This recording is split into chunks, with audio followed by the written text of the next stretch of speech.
ओम उमा महेश्वराय नमः। आप सभी का हमारे YouTube चैनल पर हार्दिक स्वागत है। आज सुने शिव महापुराण में आगे की कथा। पिछले वीडियो में आपने जाना सभी देव भगवान शिव की स्तुति करते हैं कि भगवान शंखचूड़ से हमारा उद्धार करें। अब आगे सनत कुमार जी बोले, हे महामुने, इस प्रकार देवताओं की करुण प्रार्थना और अनुनय विनय सुनकर त्रिलोकीनाथ भगवान शिव बोले, हे श्रीहरि, हे ब्रह्मा जी और अन्य सभी देवताओं, मैं दैत्यराज शंखचूड़ के विषय में सब कुछ जानता हूँ। असुरराज शंखचूड़ भले ही देवताओं का शत्रु एवं प्रबल विरोधी हो गया हो, परंतु वह अभी भी धार्मिक है और सच्चे हृदय से धर्म का पालन करता है। परंतु फिर भी तुम लोग मेरे पास मेरी शरण में आए हो और शरणागत की रक्षा करना सभी का कर्तव्य है। इसलिए मैं तुम्हारी रक्षा करने का वचन देता हूँ।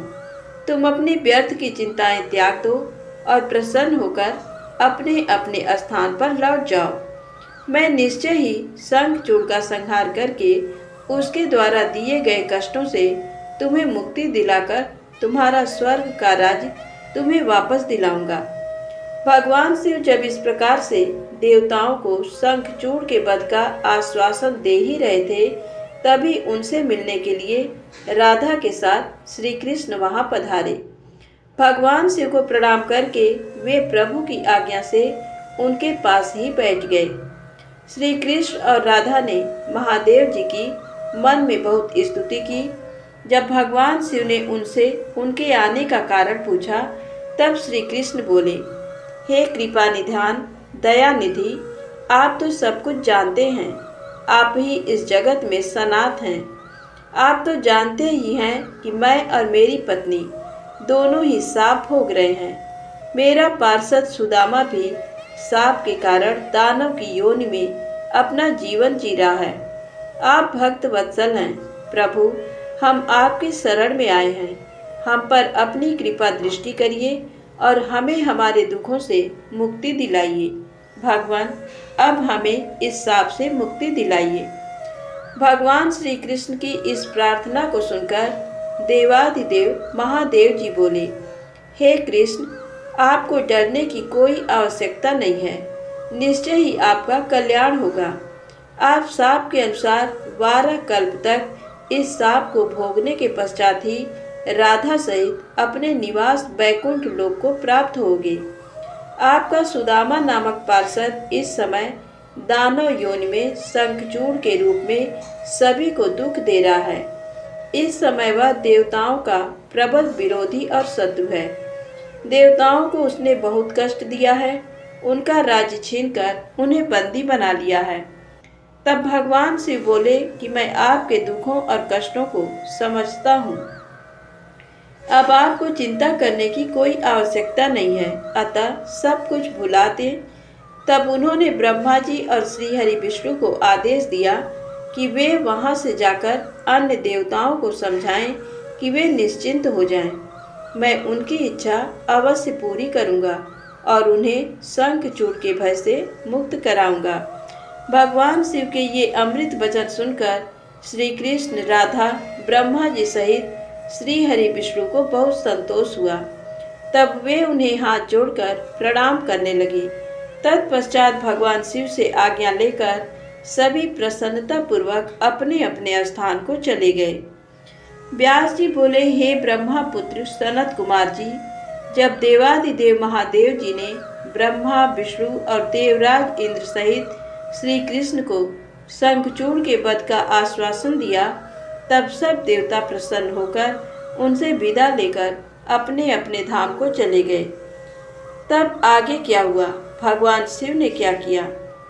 व्यास जी का प्रश्न सुनकर सनत कुमार जी बोले, हे महामुने, भगवान शिव के आश्वासन देने पर कि वे असुर राज शंखचूड़ का वध करेंगे, सभी देवता अपने अपने स्थान को चले गए।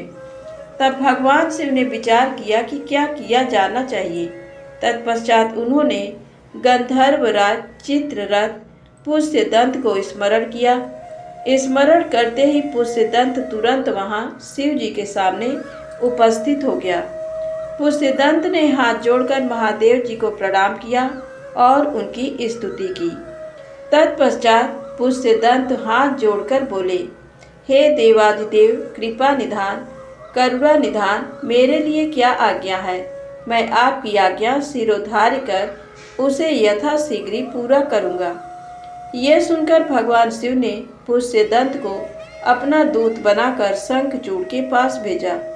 अपने आराध्य भगवान शिव की आज्ञा पाकर पुष्यदंत तुरंत ही वहां से असुरराज शंखचूड़ के नगर की ओर चल दिया। पुष्यदंत शंखचूड़ के नगर पहुंचकर उनसे मिला और बोला, हे असुरराज, मैं त्रिलोकीनाथ भगवान शिव का दूत बनकर उनका संदेश लेकर आपके पास आया हूँ। उन्होंने कहा है कि आप यथाशीघ्र देवताओं को उनका राज्य वापस सौंप दें, अन्यथा भगवान शिव के साथ युद्ध करें। युद्ध में उनके हाथों आपका वध निश्चित है। मैंने भगवान शिव के सभी वचन आपसे कह दिए हैं। आप जो संदेश उन्हें देना चाहें मुझे बता दें, मैं आपका संदेश भगवान शिव तक पहुंचा दूंगा।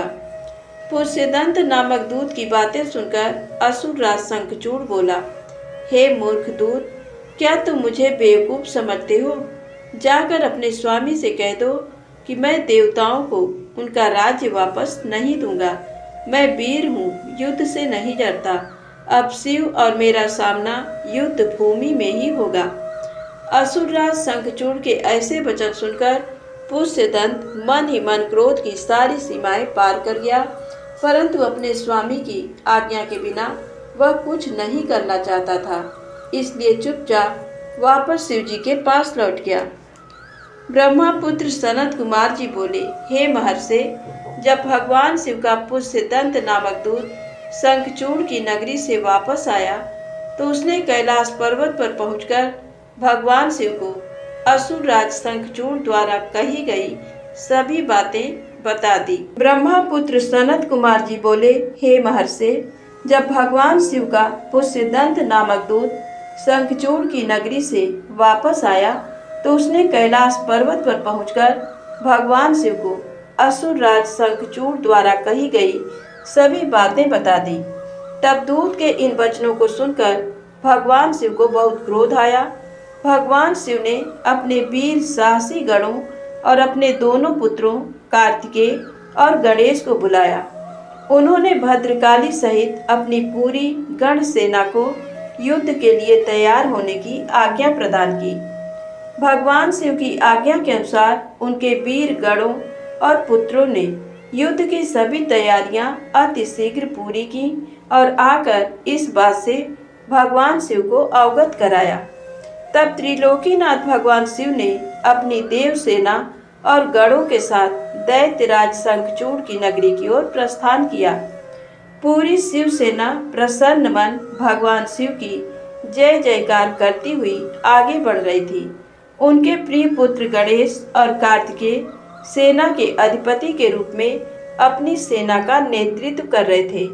भगवान शिव की सेना में 8 भैरव, 8 वसु, 11 रुद्र और 12 सूर्य भी सम्मिलित थे। अग्नि, चंद्रमा, विश्वकर्मा, अश्विनी कुमार, कुबेर, यम, नैऋति, नल, कुबर, वायु, वरुण, बुध और मांगलिक ग्रह नक्षत्र भी भगवान शिव की सेना की शोभा बढ़ा रहे थे। उनकी सेना में देवी भद्रकाली, जिनकी 100 भुजाएं थीं, अपने पार्षदों के साथ युद्ध भूमि की ओर प्रस्थान कर रही थी। भद्रकाली देवी की जीभ 1 योजन लंबी और चलायमान थी। उनके हाथों में शंख, चक्र, गदा, पद्म, खड्ग, चर्म, धनुष, बाण आदि अनेकों वस्तुएं थी। भद्रकाली देवी के एक हाथ में 1 योजन का गोल खप्पर, एक में आकाश को स्पर्श करने वाला लंबा त्रिशूल तथा अनेक शक्तियां विद्यमान थीं। देवी भद्रकाली का अनुसरण करते हुए उनके साथ 3 करोड़ योगिनी, 3 करोड़ डाकिनियां भी थीं, जो अपनी सेना को साथ लेकर शंखचूड़ की असुर सेना को मजा चखाने के लिए पूरे जोरों शोरों से चल रही थी।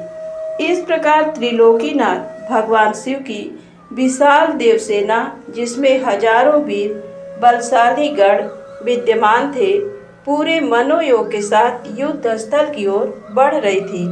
तब भगवान शिव ने अपनी सेना को एक वट वृक्ष के नीचे कुछ देर विश्राम करने के लिए कहा और स्वयं भी उसी वट वृक्ष के नीचे आसन लगाकर बैठ गए। सनत कुमार जी बोले, हे व्यास जी, उधर दूसरी ओर जब भगवान शिव का दूत पुष्पदंत असुरराज शंखचूड़ के पास से वापस लौट गया, तब असुरराज शंखचूड़ भी अपने मन में युद्ध करने का निश्चय करके अपनी प्रिय पत्नी देवी तुलसी के पास पहुंचा। वहां उसने तुलसी को बताया कि हे देवी, अब मुझे कल सुबह युद्ध के लिए प्रस्थान करना होगा। ये सुनकर देवी तुलसी रोने लगी। शंखचूड़ ने उन्हें ढाढ़स बंधाया और कहा कि वीरों की पत्नियां रोकर नहीं बल्कि हंसकर उन्हें विदा करती हैं। ये सुनकर तुलसी ने अपने आंखों के आंसू पोंछ लिए। प्रातःकाल जागकर असुरराज शंखचूड़ ने अपने राज दरबार का उत्तरदायित्व अपने पुत्र को सौंप दिया तथा देवी तुलसी से पुत्र की सहायता करने के लिए कहा। फिर दैत्यराज शंखचूड़ ने अपनी विशाल दैत्य सेना का युद्ध के लिए आवाहन किया। अपने स्वामी दैत्यराज शंखचूड़ के बुलाने पर विशाल दैत्य सेना पल भर में संगठित हो गई। उस असुर सेना में अनेक वीर और पराक्रमी योद्धा थे। वे युद्ध करने के लिए सुसज्जित होकर आए थे। दैत्य सेना का मनोबल बहुत ऊंचा था। वे अत्यंत गर्वित थे और सोच रहे थे कि इस युद्ध में वे अवश्य ही जीतेंगे। मौर्य, कालिक और कालिकेय नामक 3 वीर असुर सेनापति के रूप में दैत्य सेना का प्रतिनिधित्व कर रहे थे। उस विशाल 3 लाख अक्षौहिणी सेना को देखकर बड़े बड़े वीर पल भर में भयभीत हो जाते थे। असुरराज शंखचूड़ अपनी विशाल दैत्य सेना को देखकर बहुत खुश हो रहा था। तब युद्ध के लिए प्रस्थान करती हुई उस सेना का नेतृत्व स्वयं असुरराज शंखचूड़ ने आगे आकर किया। उनके पीछे वाले रथ में दैत्यों के गुरु शुक्राचार्य उनका मार्ग प्रशस्त कर रहे थे। इस प्रकार अपने स्वामी शंखचूड़ की जय जयकार का उद्घोष करती हुई वह राक्षस सेना तीव्र गति से आगे बढ़ी चली जा रही थी। चलते चलते काफी समय बीत गया। आखिर पुष्पभद्रा नामक नदी के किनारे एक अक्षय वट वृक्ष के नीचे दैत्य सेना ने अपना डेरा लगाया। वहीं से कुछ दूरी पर देवसेना ने भी अपना डेरा डाला हुआ था। सनत कुमार जी बोले, हे व्यास जी, जब इस प्रकार देवताओं की सेना लेकर भगवान शिव और राक्षसों की सेना के साथ असुरराज शंखचूड़ अपने अपने निवासों को छोड़कर युद्ध करने के लिए यात्रा करते करते रास्ते में रुक गए और दोनों सेनाएं कुछ ही दूर पर रुकी थीं। तब दैत्यराज शंखचूड़ ने अपने एक दूत को संदेश देकर भगवान शिव के पास भेजा। दैत्यराज शंखचूड़ का वह दूत भगवान शिव के पास पहुंचा और बोला, हे शिव, मैं दैत्यराज शंखचूड़ का दूत हूँ और उनका संदेश लेकर आपके पास आया हूँ। मेरे स्वामी ने कहलवाया है कि वे यहाँ आ गए हैं। अब आपकी क्या इच्छा है? तब दैत्यराज के उस दूत से शिव जी बोले, दूत, तुम जाकर अपने स्वामी शंखचूड़ से कहो कि देवताओं के साथ शत्रुता छोड़कर उनसे मित्रता कर लो। उनका हड़पा हुआ राज उन्हें वापस कर दो और तुम सुखपूर्वक अपने राज पर शासन करो। दैत्यराज से कहना कि वे शुद्ध कर्मी महर्षि कश्यप की संतान हैं। उन्हें ऐसा करना शोभा नहीं देता, इसलिए वे समय रहते मेरी समझाई हुई बात को समझ जाएं, अन्यथा इसके परिणाम दानवों के लिए बहुत घातक हो सकते हैं। भगवान शिव के इस प्रकार के वचन सुनकर वह दूत पुनः बोला, हे देवाधिदेव, हालांकि आपकी बातों में कुछ सच्चाई है, परंतु क्या हमेशा हर बात में असुर ही गलत होते हैं? देवता हमेशा सही होते हैं, उनकी कभी कोई गलती नहीं होती। आपके अनुसार सारे दोष असुरों में हैं, जबकि वास्तविकता में ऐसा बिल्कुल भी नहीं है। दोष केवल असुरों में ही नहीं, देवताओं में भी है। मैं उनका पक्ष लेने वाले आपसे पूछता हूँ कि मधु और कैटभ नामक दैत्यों के सिरों को किसने काटा? त्रिपुरों को युद्ध करने के पश्चात क्यों भस्म कर दिया गया? आप सदा से ही देवताओं और दानवों में पक्षपात करते आए हैं। आप देवताओं का ही कल्याण करते हैं, जबकि ईश्वर होने के नाते आप देवताओं और असुरों दोनों के लिए ही आराध्य हैं। इसलिए आपको किसी एक के संबंध में नहीं, बल्कि दोनों के हितों को ध्यान में रखना चाहिए। शंखचूड़ के दूत के वचनों को सुनकर कल्याणकारी शिव बोले, दूत, तुम्हारी ये बात पूर्णतः गलत है। मैं देवताओं और दानवों में कभी कोई भेद नहीं करता। मैं तो सदा से ही अपने भक्तों के अधीन हूँ। मैं सदैव अपने भक्तों का कल्याण करता हूँ और उनके अभीष्ट कार्यों की सिद्धि करता हूँ। मुझे देवताओं पर आए संकट को दूर करना है, इसलिए मुझे असुरों से युद्ध करना ही होगा। तुम जाकर इस बात को असुर राज शंखचूड़ को बता दो। ये कहकर भगवान शिव चुप हो गए और वह दूत अपने स्वामी शंखचूड़ के पास चला गया। आज की कथा बस यहीं समाप्त होती है। यदि आपको कथा अच्छी लगी हो तो प्लीज़ लाइक अवश्य करें, चैनल को सब्सक्राइब करें। जय माता दी, जय भोलेनाथ।